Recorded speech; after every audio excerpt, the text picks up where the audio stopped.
আসসালামু আলাইকুম। রাস্তা থেকে আমি মৌসি বলছি।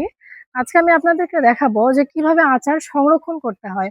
আপনারা অনেকেই আচার সুন্দরভাবে বানালেও সঠিকভাবে সংরক্ষণ করতে না পারার জন্য আপনাদের আচারগুলো তাড়াতাড়ি নষ্ট হয়ে যায়। চলুন কিভাবে আচার সঠিকভাবে সংরক্ষণ করতে হয় আপনাদেরকে দেখাই। দেখুন আচারটা আমি কিভাবে বয়ামে ভরেছি।